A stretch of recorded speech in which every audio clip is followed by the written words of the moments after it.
Voilà, donc an farala ɲɔgɔn kan bon komi Samɛ dɔrɔn tɛ mais an bɛ se ka kuma Samɛ tɔgɔ la parce que ne yɛrɛ ye Samɛ sifinnakaw ka jɛkulu o ɲɛmɔgɔ ye bon n bɛ collectif nin fana kɔnɔna la an y'a kɛ collectif donc des familles de mosquées touchées par le recensement deux fois de la route Kati donc jɛkulu tɔgɔ y'o ye an farala ɲɔgɔn kan an y'a lajɛ ka laɲini dɔw kɛ ɲɛmɔgɔsow la ka dabɔ ka minisiriso 2 de bɛ a baara kɛ ni o ye min bɛ sirabanko ɲaga n'o ye transport ani infrastructure ani min bɛ urbanisme et de l'habitat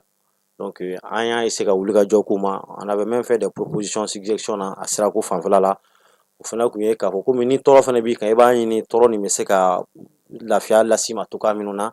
donc an ye baara kɛ ni o cadre de ye mais Kasi n b'a f'i ye i ka nin plateau kan k'a fɔ i tɛ mɔgɔ kelen sɔrɔ Samɛ min b'a fɔ k'a fɔ k'a bɛ opposer sira baara nin na parce que maa si ma ban a ma parce que an b'a dɔn sira nin vraiment nin baara ka kan c'est une nécessité a kɔlɔlɔ camanba sera an yɛrɛ ma Samɛ sigi la mobili bin tɛ walahi an yɛrɛ bɛ tasibila kɛ Magani n'a furumuso yɛrɛ walahi a caman kɛra mais k'a jira k'a fɔ komi n'a fana bɛ kɛ ni nin baara sugu fana senna a bɛ préliminaire dɔw de fana demander ɲɛbila baara dɔw de fana demander bon olu ɲɛbila baaraw la o de la an ye wulikajɔ caman kɛ bon jeudi don yɛrɛ ICE sera an ma donc alamisa tɛmɛnen an kɔrɔ donc ni sommation de vider les lieux tile 20 de b'a kan nka an fana bɛ se ja ani médian tigilamɔgɔw fana ma donc ka se k'an ka o tuma ale nana ni papier min ye ale ko tile 20 de b'a bolo aw ka wuli yan alamisa k'a daminɛ alamisa la bon je pense que depuis ni an m'a sɔrɔ don min na a b'o de jate kɔnɔna la o kɔrɔ tile damadɔ bɔra la sa dɛ alamisa ni sisan cɛ effectivement tile damadɔ bɔra la voilà donc o la an b'a ɲini dɔrɔn k'a lase k'an nana se kunnafonidilaw ma donc aw ka se ka kɛ an ka kumadaw ye an tulo n'an ɲɛ jamana ɲɛmɔgɔw ma donc pour que aw yɛrɛ ma wuli ka jɔ kɛ ka taa se minisiriso min bɛ goudron dilan an ye wulikajɔ badenba bɛ ka document bɛɛ bɛ yan donc n bɛ se ka copie d'i ma n'an tilara kuma la donc an tun y'a fɛ k'an ye laɲini dɔw kɛ mais an ka laɲini tɛ dɔwɛrɛ ye au moins ni sira bɛ baara komi dɔ bɛ se ka bɔ a degun na cogoya min na bon olu ma ta en compte o tɛ problème ba ye mais kuma koloma yɔrɔ aw tun ye mun laɲini sira baarali mun kɔnɔ aw yɛrɛ ka ŋaniya tun ye jumɛn ye bon an yɛrɛ tun y'a lajɛ k'a fɔ komi sira nin baara in bɛ se ka kan tuguni an si tɛ se k'an opposer a la parce que jamana ka baara de don en même temps route nin fana c'est une route internationale RN3 fana de don donc n yɛrɛ bɛ caman kalama a ko la kosɛbɛ voilà an tun y'a lajɛ k'a fɔ yɔrɔ dɔw la sira bɛ se ka dilan ka sɔrɔ n'a ma se du dɔw ma mais an y'a ye k'a fɔ donc levé topographique la ani technicien ka baara la u ser'o ma an ka jateminɛ la an t'a dɔn dɛ donc an tun y'a essayer aw tun ye du dɔw bɔ k'olu t'a la ayi an tun ma du bɔ an tun y'a essayer k'o dɔw yira u kana se ka se olu ma o tun y'aw ka ŋaniya ye voilà en même temps o bɛ yen a fɔlɔ o kɔfɛ fana an y'a lajɛ k'a fɔ jamana ɲɛmɔgɔw bɛ ka montant min di an ma ni o ye dédommagement ye bon tiɲɛ yɛrɛ la a wari ninnu ka dɔgɔ kosɛbɛ o bɛ taa joli la a ka dɔgɔ kosɛbɛ i bɛ taa sɔrɔ du dɔw bɛ yen yɛrɛ i bɛ taa sɔrɔ a 3 quarts n'i y'a ta naani na sisan a saba bɛɛ bɛ ta peut-être que tu peux te retrouver avec 6 millions 5 millions donc olu ye wagaju fɛnw ye minnu sɔnmu man ɲi dɔɔni an tun b'a ɲini jamana ɲɛmɔgɔw fana fɛ u kun k'a lajɛ mais aw y'o bɛɛ bila sisan aw y'o laɲiniw bɛɛ bila sisan ayi o kun laɲini o bɛ yen mais hali o min fana kan ka d'i ma fana an bɛ yɔrɔ min na bi o ma sɔrɔ o yɛrɛ fana ma sɔrɔ wa an bɛ yɔrɔ min na bi o ma sɔrɔ o yɛrɛ de y'an sekunba yɛrɛ ye o Magani y'a faamuya awɔ ça fait sisan aw tun ko ko 3 quarts la 6 millions mun kan ka di o ye misali dɔ ye dɔw ka du la o n'a ɲɔgɔnnaw c'est comme ça ne ka n ta kɛ sa ne kun ta kɔni kan ka bɛn 2 millions ma ka kɛ ni n ka so cogoya ye an ko ko o min ka dɔgɔ aw bolo dɛsɛ don ka dɔw wɛrɛ dɔgɔman yɛrɛ kan an m'a sɔrɔ hali an bɛ yɔrɔ min na bi bon ICE dun fana ye fɛngɛ papier lase an ma tile 20 n'o ye sommation de vider les lieux a ko b'o yɔrɔ de la o de la an fana y'a essayer ma donc n'i bɛ se ka se jamana ɲɛmɔgɔw fana ma donc u k'a lajɛ aw tulo b'aw la o ko min ka d'a kan yɛrɛ Magani nana yan i lamɛnnen don ka ban o kɔni o jɔrɔna bi la ala y'o nɔgɔya d'accord n bɛ fɛ k'i ka kuma sinsin ani k'i ka kuma faamuya kosɛbɛ d'accord ça fait aw n'u tun bɛ kuma na n'i ma fili a kun ka d'aw ye bi o k'a sɔrɔ u nana fɔ an na bɔ so dɔw la sisan par exemple ne ka 2 millions na u ye n kɛ 4 millions ye o tun bɛ bɛn ne ma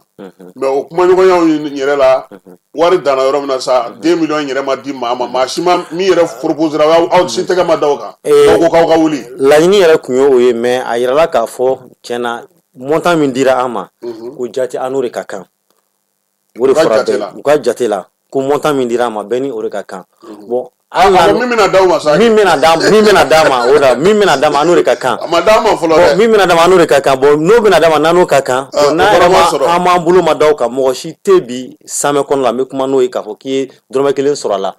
yanni bi don cɛ a dun IC dun fana ka sommation fana b'an bolo a copie b'an bolo ko tile 20 fana b'an bolo yɔrɔ kɔni donc an bɛ se aw ma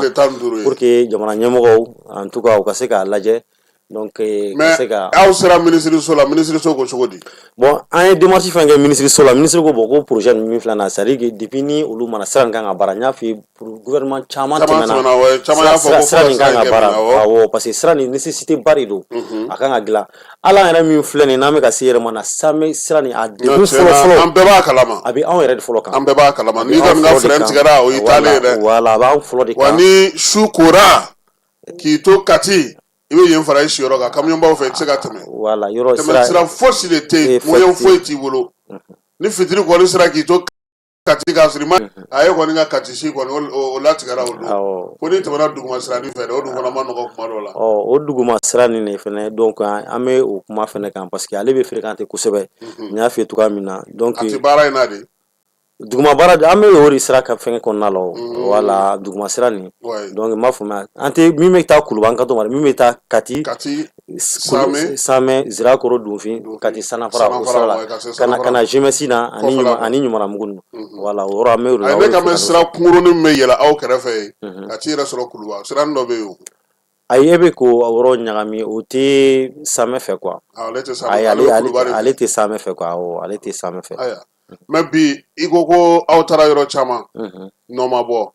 e yɛrɛ bɛ mun fɔ bi ɲɛmaaw ye pour que au moins n'u ye aw lamɛn u ka na aw sɔnna min ma sisan u ka da aw ma yaasa aw ka se ka wuli au moins hali minɛnw cɛli kɔni ka se ka kɛ ka taa luwanse dɔ ta yɔrɔ dɔ la fɔlɔ yanni so tɔw ka jɔ parce que n'i ka so fankelen cira i bɛ se ka fɛɛrɛ wɛrɛ tigɛ k'a tɔ jɔ cogo sugu dɔ la mais o bɛɛ lajɛlen bɛ se ka kɛ n'o y'a sɔrɔ tɔrɔmɔɲɔni b'i kun i bɛ kunbiri yɔrɔ dɔ sɔrɔ fɔlɔ yan'o ka kɛ kuma jumɛn b'i bolo ka ɲɛf'u ɲɛna. donc n bɛ min ɲɛfɔ jamana ɲɛmɔgɔ ye dɔrɔn u k'a lajɛ dɔrɔn komi l'état est fort donc l'état est puissant a se bɛ jamana ɲɛmɔgɔw de hali min filɛ nin ye an bɛɛ ye jamanaden de donc n'a lajɛra cogoya dɔ la a bɛ se ka degun bɛ se ka bɔ jamanadenw kan cogoya min na i yɛrɛ samiya bɛ k'i kun bɔ ni samiya tora k'i kun bɔ donc n'a fɔra ko tile damadamani kan ka minɛnw labɔ bon dɔw dun fana bɛ yen ani famille fanba fɛn fɛn na a sen tan de ka ca n bɛ se k'a fɔ yɛrɛ se yɛrɛ t'u ye o yɛrɛ de ye mɔgɔw sigi bon n'a fɔra ko ka minɛnw cɛ sisan n'a tora i bɛ taa a bila yɔrɔ jumɛn wa tɔrɔmɔɲɔni fana kan ka d'i ma n'i ka se ka kurusi kalo dɔ n'o fana ma se ka sɔrɔ an bɛ yɔrɔ min bi donc o bɛ baara nin gɛlɛya dɔɔnin. Voilà, donc an b'a ɲɛfɔ jamana ɲɛmɔgɔ ye ka a daminɛ an ka ɲɛmɔgɔba yɛrɛ la n'o ye son excellence le général d'armée Assimi Goïta gouvernement membre bɛɛ ani institution mɔgɔw bɛɛ lajɛlen donc an kɔni ta ye de vraiment welewelemada en même temps ka jamana ɲɛmɔgɔw ka an mago to solution min bɛ se ka sɔrɔ a la donc anw samɛ en même temps ni mɔgɔ o mɔgɔ bɛ se ka yɔrɔ nin n'a b'o concerné ka se ka wagati di an ma wagati min bɛ se ka kɛ sababu ye an bɛ se ka bɔ nin degun kɔnɔna la ka bɛn ni jamana ka lahalaya ye o kɔni o de bɛ diya an ye kosɛbɛ en même temps an ka se ka an ka tɔrɔmɔɲɔw wala an ka se k'a sɔrɔ fana o bɛ se ka kɛ sababu ye fana an bɛ se ka fɛn caman kɛ n'a ye. i Traoré an b'i fo k'i waleɲuman dɔn. d'accord ala ye an bɛ t'e fan fɛ an bɛ sɔrɔ ka segin ka na ni baabu tɔ ye.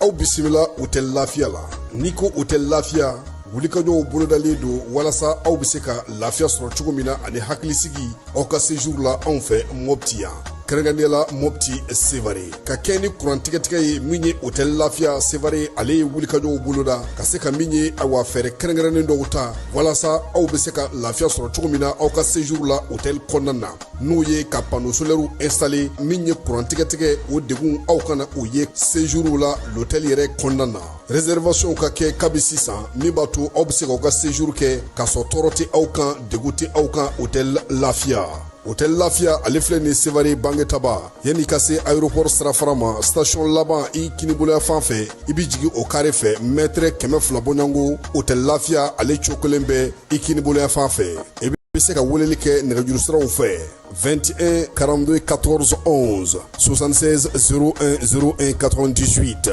66 78 72 04 hôtel Lafiya référence do.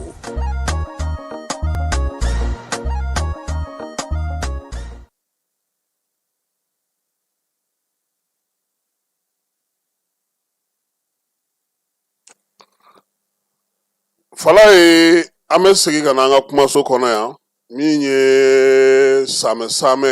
yanni ale cɛ sunkalo kɔnɔ tile 10 sɔrɔ yogoro ni salawale olu de bɛ sigi sen kan o hukumu kɔnɔna na sa minisiriw ka sifinso olu ye jɛkulu dɔ sigi sen kan fala ye min ye colonel major Asaba Jalo u taara salawale kɛ ale fɛ yen ale ni yogoro o la sa fɔlikɛla ninnu kɔni nana sa sun tigɛlen kɔfɛ min ye seli n'o ye nafila seli tɛmɛnen kɔfɛ sa minisiriso yɛrɛ ka maa min tun bɛ u cɛla sa o ye Bɔbi ye ale ni fɔlikɛla ninnu olu nana sa ka na laada k'o latile Asaba Jalo a ye ni maa ninnu bisimila a ka du kɔnɔna na foli ni tanuni k'o ta ka ɲɛsin ma min ye minisiri yɛrɛ min ye nin ko in sigi sen kan k'o fana fo k'o waleɲuman dɔn k'a yira sa k'a fɔ ko nin y'an ka seko ni dɔnko taabolo dɔ ye nin y'an ka maanifinya taabolo dɔ ye ale yɛrɛ a ye salawale kɛ ka tɛmɛ min ye adamadenw a b'u tin don ɲɔgɔn na denmisɛnninya la a ko ka fisa médecin colonel major Asaba Jalo a ko ka tɛmɛ salawale yɛrɛ ni yogoro ka fala ye bɛɛ ni kelenya ani maakɔrɔ bonya min b'a kɔnɔ ani ka don du kɔnɔ ka se ka nisɔndiya denbayaw bɛɛ lajɛlen ma k'o ye waleɲuman dɔn ye waleɲuman dɔn min n'o diyara a ye kosɛbɛ wa min ye nin baara kɛcogo in ye ale bolo bi a kan ka taa sa fa bɛɛ lajɛlen fɛ bɛɛ lajɛlen ka se ka nin baara in kɛ a jɔɲɔgɔnkɛ n'o ye Abdul Kasim Ibrahim Fɔma ye o ka maa min tun bɛ kɛnɛ kan o y'olu fo u ye danaya min ta ka da ale yɛrɛ kan ka na nin waleya siɲɛ fɔlɔ kɛ ale ka du kɔnɔ a n'a ka minisiriso baarakɛla fɛn fɛn bɛ kɛnɛ kan sa u y'u bɛɛ lajɛlen fo fala ye ko sa wɛrɛ ta ko ala ka o yira an na n'an bɔra yen an bɛ taa Bakɔ Jikɔrɔ ni ACI min ye Bongana Mayiga ye ni ala ale ka kalifa minɛ a la février kalo tile 28 ale ka janajaw kɛra kunungo mars kalo tile fɔlɔ min ye Bongana Mayiga ye ale tɛ ko fɔ maa ye na tuguni fɔliko ta nasira la a n'a ka fileni a ye diɲɛ bɛɛ lajɛlen yaala maa minnu bɛ yen bi n'olu b'a dɔn kɔnɔwarikaw fɛ a ye baara kɛ yen ka na Mali yɛrɛ kɔnɔna ka taa se Niger ma fɔlikɛla caman bɛ yen a y'olu dɛmɛ u yɛrɛ caman tun bɛ kɛnɛ kan min ye janaja in ye sa ale ɲɛmaaya tun b'an bolo o ye seko ni dɔnko minisiri Mamu Dafe a yɛrɛla sa k'a fɔ premier ministre kɔrɔ Usumani Sufi Mayiga ale ni fɔlikɛlaw ni ngaraw ni seko ni dɔnko tigilamaw Ayisa Kone ka bɔ kɔdiwarikaw fɛ u bɛɛ lajɛlen nana sa min ye Bongana Mayiga ye ka taa bila a dayɔrɔ laban na a denw a limanaw a n'a kanubaw olu bɛɛ lajɛlen tun bɛ yen Salifu Keyita Ablaye Jabate Baseku Kuyate ka taa se Afel Bokum ma ale ni a yɛrɛ ni maa min ye baara kɛ ɲɔgɔn kɔsɛbɛ n'o ye Bɔkari Bɛrite olu bɛɛ lajɛlen tun bɛ kɛnɛ kan min ye FEDAMA ɲɛmaaba ye Adama Tarawele u bɛɛ lajɛlen nana musow fana caman tun bɛ yen fala ye min ye Bongana Mayiga ye a dayɔrɔ laban o kɛra min ye Falajɛ Saledo ye n'o ye Falajɛ Kaburudo ye a dara ye nin waati na an bɛ dugawu don k'a ye ala k'a dayɔrɔ sumaya a y'an kɔ kisi min ala k'o nɔgɔya an n'a bɛ taa jɛmi ma ala k'o nɔgɔya ala k'an yɛrɛ ɲɛ k'an ta don o kɔnɔ o b'an ta kɔkan kibaruyaw la fala ye Keniyakaw olu fɛ sa k'olu ka hélicoptère dɔ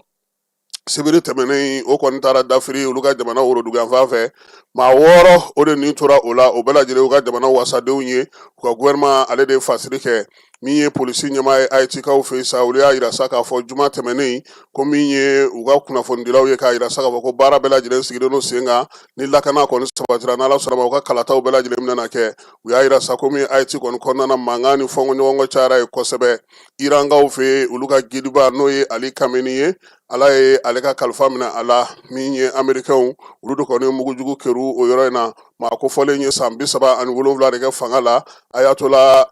min ye Ayatola Orohalaye Komeni a bilara o de nɔ na bibi na sa ale yɛrɛ nɔrɔbilali baaraw bɛ sen na a ka janaja kow fana bɛɛ lajɛlen sigira sen kan i n'a fɔ Iran kibarudilaw yɛrɛ y'a fɔ cogo min Irisikaw ye faali kɔni kɔn fo ka taa se a dan na ani wulikajɔ bɛ ka ɲɛsin ka taa se Iran ma nin waati na Irisiw y'a yira sa k'a fɔ ko bingali min don bingali labɛnlen don ko tɛ ko min porokotora ka kɛ wa k'u b'a ɲini cogoya suguya bɛɛ lajɛlen sa bɛɛ lajɛlen ka sɔn ka kɛlɛ bila yaasa sigi ka fɔ o ka kɛ a fura ye Ali Arazina Arafi ni ale yɛrɛ ye diinɛ ɲɛmaaba ye kɛrɛnkɛrɛnnenya n'a b'u ka wasabulon kɔnɔ ani maa falenba minnu bɛ Iran kɔnɔna na olu kɔni ye ɲɔgɔn ye kunungo sa yaasa cogoya min na jamana kun 3 minnu bɛ u fɛ n'o y'a bolofara 3 ye olu ka se ka sigi sen ka sa furancɛla fanga bɛ se ka sigi cogo min na yanni giri n'o y'u ka diinɛ ɲɛmaaba ye Ali Kameni ale nɔrɔbila ka se ka sɔrɔ Pakistan ni Afghanistan olu fana bɛ ɲɔgɔn na fala ye nin waati kelen in na muguci kɔni barika bonyana o yɔrɔ ninnu na kunungo kosɛbɛ Karashikaw fɛ États-Unis ka daga yɔrɔ min bɛ yen n'o y'u ka lasigidenso ye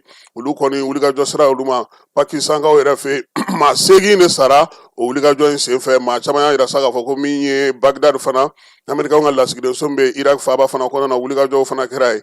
Iran ni Émirats Arabes Unis olu y'a yira sa k'a fɔ kɔni ko Iran kɔni ye drone caman kɛru olu ma min ye Abu Dhabi ale ye niyɔrɔ sɔrɔ ko in na o la sa Faransikaw olu ka surasi minnu bɛ o yɔrɔ la sa tasuma kɔni wele n'a ye a yirala k'a fɔ sa ko maa kɔni ni ma to ko in senfɛ nka tiɲɛni kɔni a barika bonyana Misiri min taara cun ye Afghanistan ni Pakistan k'olu fana ka kɛlɛ o fana wulila k'a jɔ barika bonyana kununko nin y'u fila ninnu bɛɛ lajɛlen kɔnɔ sa n'a ye k'a fɔ sa ko Pakistan kɔni ye wulikajɔ kɛ kosɛbɛ min ye Afghanistankaw olu ka dugu kɔnɔna na bingali ale ni min ye mugujugu kɛru ye olu caman yira la kununko tile bɛɛ lajɛlen o kɔnɔna na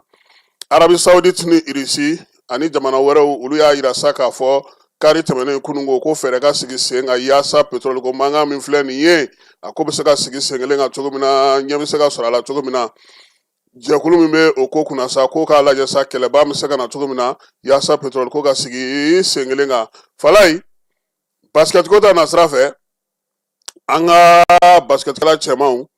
kununko sɔ u ye se sɔrɔ ko ye Falaye nka yan'o cɛ sa Qatar taga o de don n'o ye diɲɛ selekena ni basketi Qatar taga ye Falaye farafinna o kɛlen don ka min ye ɲɛbila baara min kɛ maa minnu bɛna se ka se sɔrɔ an kɔni y'a daminɛ cogo min an bɛ ka taa ten Uganda gosilen kɔfɛ Egypte gosilen kɔfɛ kununko sɔrɔ farafinna ngana n'o o ye Angola ye n'olu yɛrɛ tun y'an dasi jɔnjɔn kɛnɛ ka Falaye an ye olu ci u ka 99 ani 79 anw ta kɛra 80 ye Mali ale kɔni ka bɔko saba la sa a ye se sɔrɔ a saba bɛɛ lajɛlen na an b'a kun cɛ ni min ye an ka ndolatila min bɛ nin waati in na kɛrɛnkɛrɛnnenya la n'ale bɛ ka jouer Esteghlal de Téhéran na n'o bɛ Iran jamana kan Musa Jɛnɛpo a ye kibaruya di kununko bɔlɔlɔ sira fɛ ko alihamudulilayi ko k'a fɔ a ka denbaya bɛɛ lajɛlen na ko a bɛ hɛrɛ la a bɛ lafiya kɔnɔna na nin waati in na degun foyi ma se a ma k'a b'a somaw a balimaw a limanaw ani maliden bɛɛ lajɛlen k'u ladɔnniya k'a yira k'a fɔ sa ko ala barika la ale kɔni bɛ a kɛnɛman don a bɛ foli ni tanuni ta ka ɲɛsin bɛɛ lajɛlen ma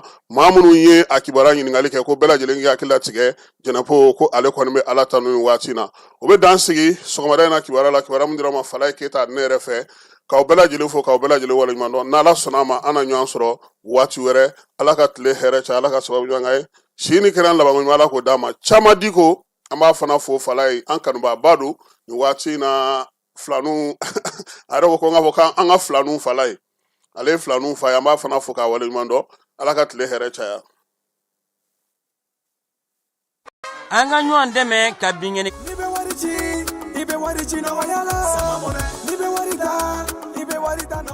Sama mɔnɛ bi maliyɛnw jɔrɔna ko n'u hamina ko dɔn o de la sama mɔnɛ ma fɛn fara a ka wari cili musakaw kan wa a ka nɔgɔn ni Mali wari ci siraw bɛɛ ye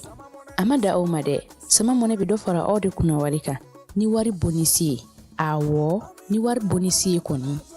aw ka sanni kɛ ni sama mɔnɛ application ye aw bɛ wari sɔrɔ aw ka compte bonisi la